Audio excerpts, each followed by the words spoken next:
Domingo, qué gusto, buenas noches. Buenas noches, ¿qué tal? ¿Cómo Gracias está Raúl? por venir. Doctor.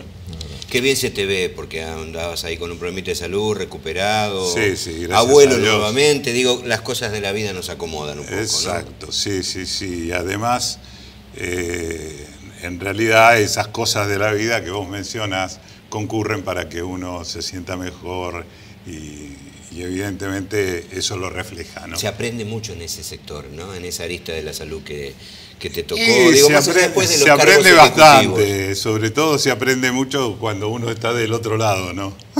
Claro. Del lado del paciente.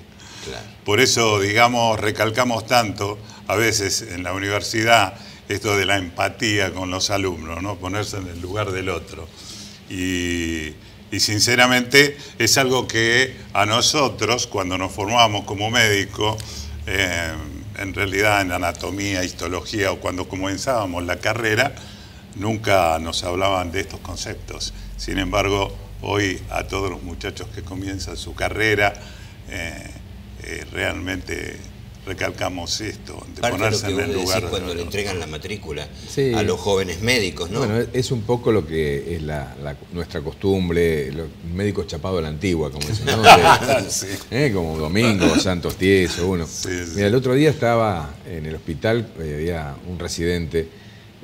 A los médicos jóvenes tienen otros paradigmas, otro tipo de vocación tal vez, y nosotros lo que transmitimos es no cambiarlos, pero sí pasarles un poquito la experiencia que ha tenido uno con los maestros que haya tenido cada uno de nosotros, ¿no? Y, por ejemplo, estaba atendiendo, entonces estaba con la historia clínica y decía, bueno, ¿qué pasa el que sigue? Pasa una señora con un chico. Bueno, el chiquito es así, así. No la saludó, no la miraba No la cara. levantó la vista. Entonces después le digo, Juan, ¿la saludaste? Sí, sí, le dije buen día. No, la saludaste Claro. con un beso, la mano. Claro. Le digo, ese es el primer acto, digamos, de empatía o de acercamiento hacia el paciente y también bajarle las revoluciones, la ansiedad que puede tener Exacto. por su chiquito o por su propia salud. Y después le digo, no la miraste a los ojos, mirala a los ojos. Cuando le hablas, le mirás a los ojos. Bueno, sí, doctor, o sea, tal vez cosas, tal vez banales, ¿no? Pero es lo que pasa, ¿no? O sea, una de las políticas que tratamos de hacer nosotros es desenchufar al médico.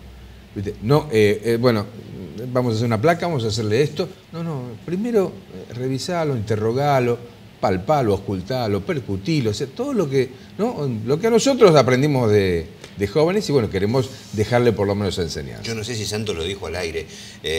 ¿Cuánto hace que no se toca al paciente? No lo abrazás, lo agarrás, lo saludás. Esto que decís. Es tan básico como vos. Y los pacientes que siempre nos mencionan, muchas veces que lo escuchamos nosotros los médicos viejos, usted, doctor, es muy campechano. Claro. A veces, yo no sé, sí, te dicen. le digo, no sé si eso es un elogio.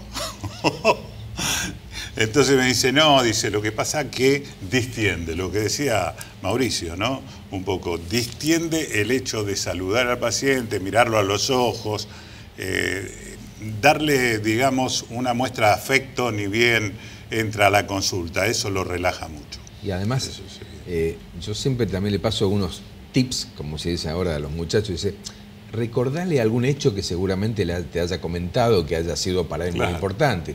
Un viaje, una jubilación. Nació su chiquita, ya su nieto ya nació.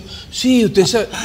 O sea, entras y realmente se hace un interrogatorio mucho más saludable. Incluso, como se relaja el paciente, va a comentar mejor los casos, va a ser muy llano la consulta, ¿no? Para el presunto interrogatorio o para pesquisar cuál es el problema que lo trae. Dije, ¿bien médico rural en aquellos años? Sí, es médico generalista más que nada. Nosotros cuando estuvimos en el Chaco, la primera etapa estuvimos en el impenetrable. O sea, para que se sitúen, era sobre la margen chaqueña del río Teuco, que es el río Bermejo, se transforma en el río Bermejo, frente a Formosa y a 80 kilómetros del límite con Salta. Pleno impenetrable. Para llegar al asfalto teníamos 300 kilómetros de camino de tierra. Así que en la segunda etapa, cuando nos nombraron director del Hospital Güemes de Castelli, que fue después de 2 años en el Impenetrable de haber hecho la carrera sanitaria en la Universidad Nacional en el Nordeste, allí llevamos la primera residencia de medicina general, que yo hoy, vista la distancia, era medicina rural, ¿no? Realmente medicina rural, porque esos médicos terminaron haciendo medicina general, pero también sabiendo hacer una cesárea de urgencia, o operando una apendicitis, que en general un médico generalista acá esa práctica quirúrgica no la desarrolla. Claro. Y desde ese Chaco, desde esos años al espacio de reflexión de hoy, pasaron muchas cosas, ¿no? Estoy hablando, para entrar en tema de esto que le llamamos Foro Popular de Salud. De ahí a hoy, ¿cambiaron tanto las cosas? Al hoy hablo, Y yo era un profesional recién recibido, habiendo hecho la especialidad como concurrente en el Hospital Militar Central. En aquel tiempo no teníamos ecografía, siquiera. Directamente no había. Teníamos una radiografía de tórax, una radiografía de columna. Y era todo un estudio. Hoy tenemos la resonancia nuclear magnética, digo, para ejemplificar todo lo que pudo haber pasado en el medio, ¿no? Son 42 años de médico. Claro, pero ves, te das cuenta que eso te obligaba a tener tu arte, digamos, de la medicina. Sin ninguna duda. Y aplicar lo que tenías en tus manos. Un estetoscopio y después palpar, percutir, o sea, buscar otros elementos porque no había otra cosa salvo una radiografía, ¿no? Entonces, ahora se adelantan demasiado tal vez a pedir estudios complementarios, incluso los pacientes también, ¿no? Y no me va a hacer esto, no me va a hacer el otro. Y muchas veces realmente en la consulta se evacúa ya directamente en un diagnóstico ya más que presuntivo, ya seguro. Así que, ¿para qué pedir estudios complementarios y para qué aumentar lo que significa el costo en salud, que ya realmente es muy caro, ¿no? Lógicamente. Entonces, bueno, volver un poquito a las fuentes, eso también es importante. No tener la posibilidad de hacer un simple estudio, el doctor sabe de lo que hablo, de gases en sangre para determinar una acidosis o una alcalosis. Fijarse nada más que en lo semiológico para poder determinar si ese paciente necesitaba una conducta u otra. O sea, algo que es imposible imaginar hoy, en realidad, a la luz de los avances tecnológicos que tenemos, ¿no? Qué bárbaro. Bueno, háblame ahora del Foro Popular, de dónde surge. Bueno, sé que han hecho un encuentro interesantísimo hace poco, no digo el primero, que ha tenido que ver con ubicar al medicamento como un bien social, de verdad, y que ha estado gente del Colegio de Farmacéuticos de la provincia. Ubicamos al doctor Guillermo Videverri, que también nos visitó. Y de paso, digo, a fin de mes se juegan casi la última carta los farmacéuticos por el tema de esta lucha que tienen por Farmacity, ¿no? El próximo 29 es una audiencia donde cada uno expondrá y prácticamente se define. Ellos están con todo este trabajo puesto allí. Bueno, el foro, el foro está distribuido. Después Carlos Devani va a hablar un poco mejor porque fue uno de los formadores del foro allá por el año 2016, pero el lanzamiento del Foro Popular de Salud del Noroeste fue realizado con la presencia del doctor Ginés González García el 19 de mayo de este año en la Universidad Nacional del Oeste, en San Antonio de Padua. En realidad lo que pretende es ser un espacio de acción cultural y político que persigue establecer un sistema de salud más justo, inclusivo, integral e integrado para mejorar el estado sanitario de toda la comunidad, sobre todo de los ciudadanos argentinos, ¿no? Te ha tocado estar al frente de la Secretaría de Salud de Ituzaingó, por ejemplo, por dar un ejemplo de categoría muy cercana. ¿El hoy cuál es? Digo, ¿cuál es la respuesta que se le da a la salud hoy? Y el hoy en realidad no significa un avance mucho más de cuando yo estaba, si bien es muy cercano el tiempo en que yo dejé de ser un ejecutivo en la Municipalidad de Ituzaingó, apenas desde febrero hasta ahora. Pero no hemos podido avanzar en lo que era nuestro gran objetivo, que era la posibilidad de iniciar la apertura del hospital de Ituzaingó, que es uno de los 3 hospitales del Bicentenario, uno en Esteban Echeverría, otro en Escobar y el nuestro en Ituzaingó. Tantos que nos preguntan, Mauricio, ¿no? ¿Para cuándo el hospital? En realidad seguimos persiguiendo y doy fe que el intendente ha ofrecido todo.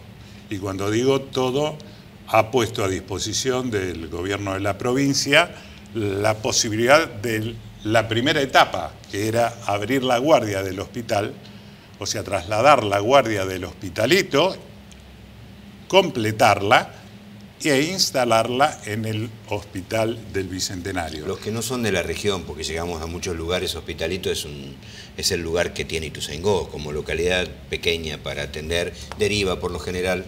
Recuerden de que el Hospitalito era un centro, es en realidad un centro de atención médica primaria desde el tiempo que Ituzaingó era un componente del viejo partido de Morón. O sea, después se partió en 3, Hurlingham, Ituzaingó y Morón.